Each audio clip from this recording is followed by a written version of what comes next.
This video is brought to you by Sailrite. Visit Sailrite.com for all your project supplies, tools, and instructions. In this video, we'll focus solely on the assembly of your brand new Sailrite Leatherwork Sewing Machine. When unpacking, try to keep the components and hardware within each box together. Here's what you'll find in each of the boxes. In this first chapter, we're going to assemble the legs. You'll want to find these bolts for the first step. Stand both of the L legs upside down and make sure the outsides are facing out. Take the back support bar in one of the bolts and bolt the back support bar to the table legs. It may be easier to lay both of the legs on the ground with the back brace facing up towards you. Continue to install the bolts onto the back brace, but do not tighten them down all the way. With the table upside down, find the treadle mount bar. You'll want to find these two bolts and rectangular nuts. Slide the rectangular nut into position inside the cavity. Then slide the nut into position under the brace. Thread the bolt through the brace and into the rectangular nut. Do not tighten it down completely. Repeat this step on the opposite end.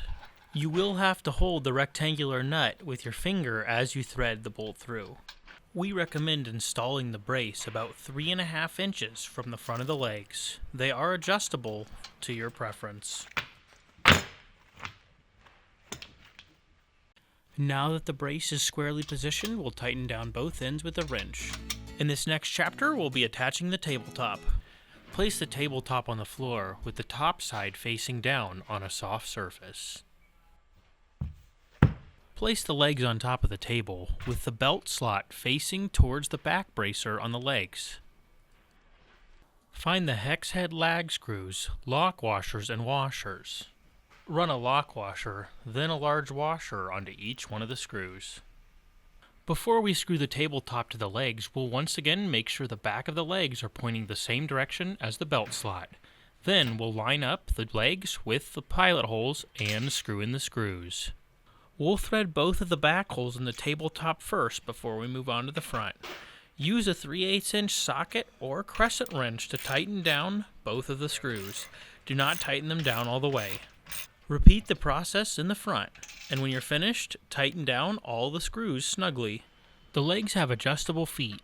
Rotate the locking nut in a manner allowing each foot to be threaded all the way in. Once the table is upright, this makes it easy to adjust 1 or 2 feet to level the table. Now that our table is level, we'll go back and we'll tighten down the bolts for the back brace. Next up, we'll show you how to assemble and attach the treadle. With the back of the treadle facing you, place the bracket over the 2 rightmost holes as seen here. Now thread a bolt through each hole and then a nut onto the bottom side.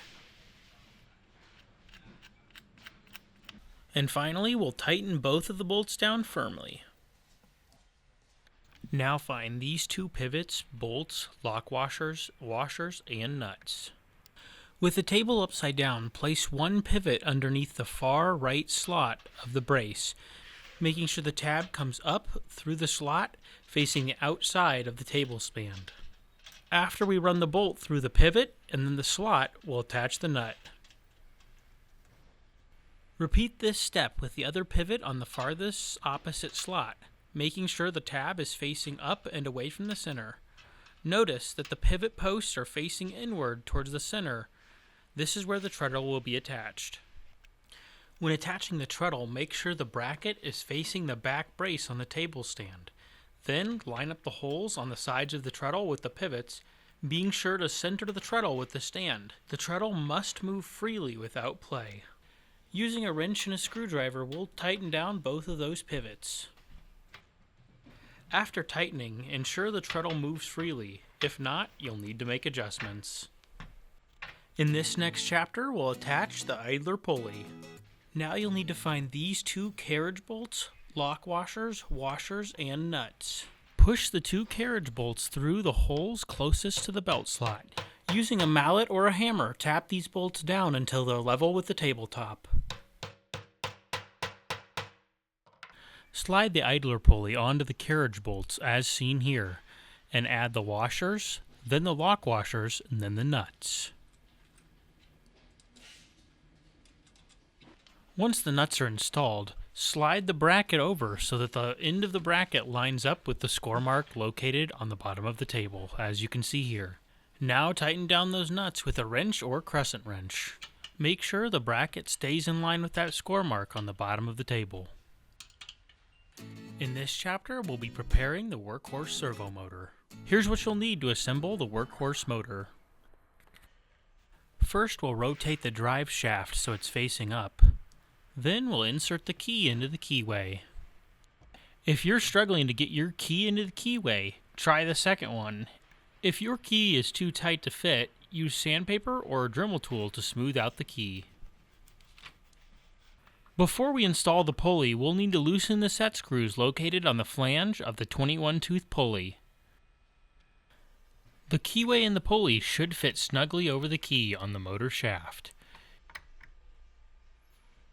Now we'll add the washer, lock washer, and then the nut.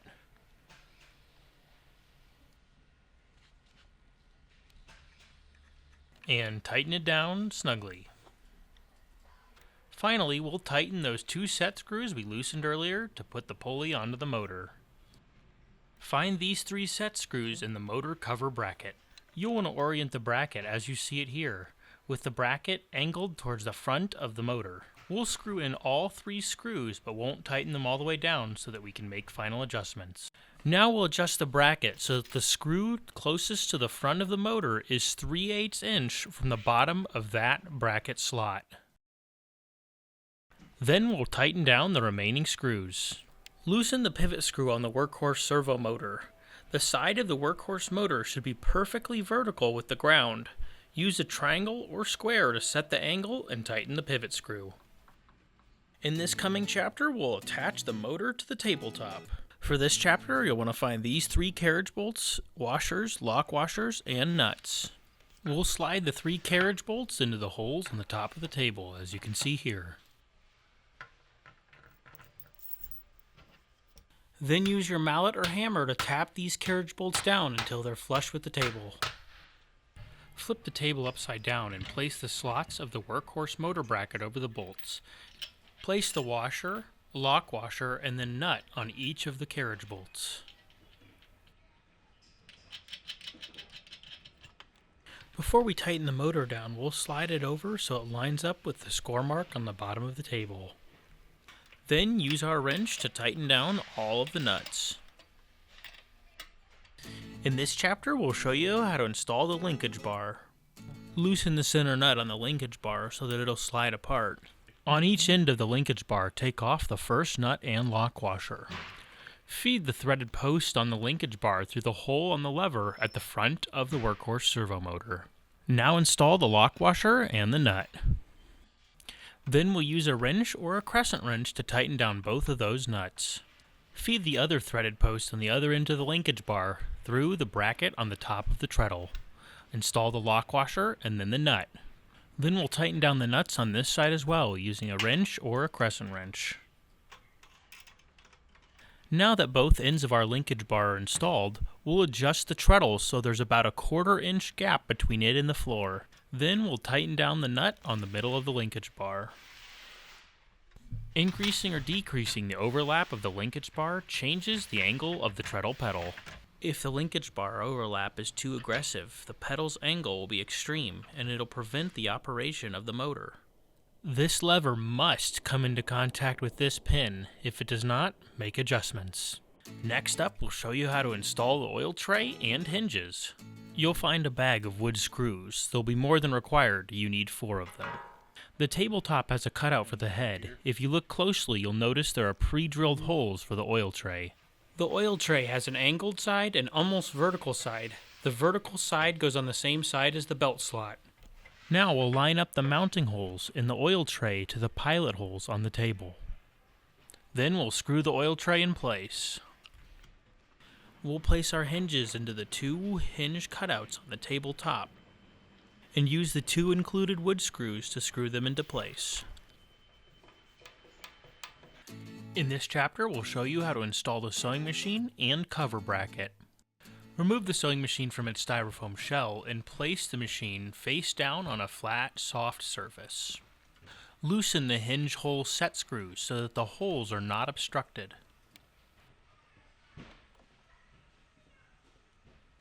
At the back of the machine, you'll find a screw. It is very long. It needs to be removed in order to place the bracket for the cover onto the machine. Take the smaller part of the belt cover and secure it with the long screw you just removed. It should be attached exactly as you see it here in the video. Don't worry about leveling it until the screw is nearly all the way screwed in. Then level the bracket. Carefully lift the sewing machine and place the hinge holes over the hinge pins. Do this very carefully so that the metal parts of the machine do not scratch the tabletop or other surfaces. It may be a good idea to get some help. With the machine tilted back, we'll tighten those set screws on the hinges.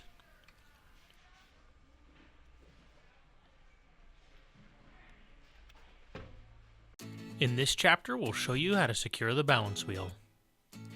First, we'll unscrew the reverse threaded posi pin nut. Slide the Power Plus flywheel onto the posi pin wheel bushing, and then rethread the reverse threaded nut, spinning it counterclockwise. Rotate the balance wheel around, applying light pressure to the posi pin. When it engages with one of the mating holes, push the pin in all the way. Next up, we'll be installing the timing belts and belt covers. Use the box and wrench found in the accessory box and loosen the shaft of the idler pulley. Take the shorter belt and place it over the idler pulley and then around the motor pulley. Feed the larger belt down through the belt slot and onto the pulley. The pulley may require minor adjustments to get the belt on. Now feed the belt onto the cog portion of the flywheel. It may be easier to tilt the machine back a little bit when doing this. Now adjust the idler pulley so both belts have equal tension. Once both the belts are even, we'll tighten down that pulley. When operating your sewing machine, it's important that you make sure the motor runs in a counterclockwise direction. If yours does not, refer to page 17 of the guidebook to learn how to fix it. In this chapter, we'll insert the thread stand and posts. Insert the support pin as shown here in the video, and then tap it in with the mallet.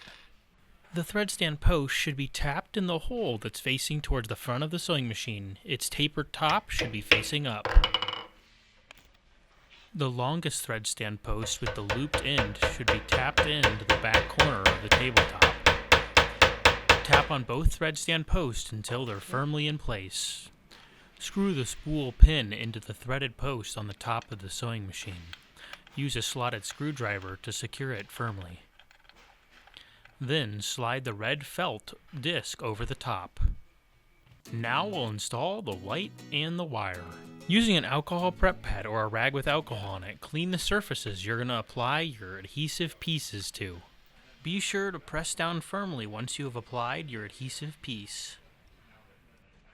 Now it's time to plug in the light. Your light may or may not come with an extension cord. If your machine is 110 volts, then you'll plug the light into the back of the Workhorse servo motor. If it's a 220 volt machine, the light will plug into a wall outlet. In this chapter, we'll show you how to remove the fabric sample. To remove the fabric sample, first be sure that the posi pin is engaged. To remove the fabric sample, rotate the balance wheel towards you until the needle is out of the fabric. Use the foot lift to lift the feet, and then remove the fabric sample.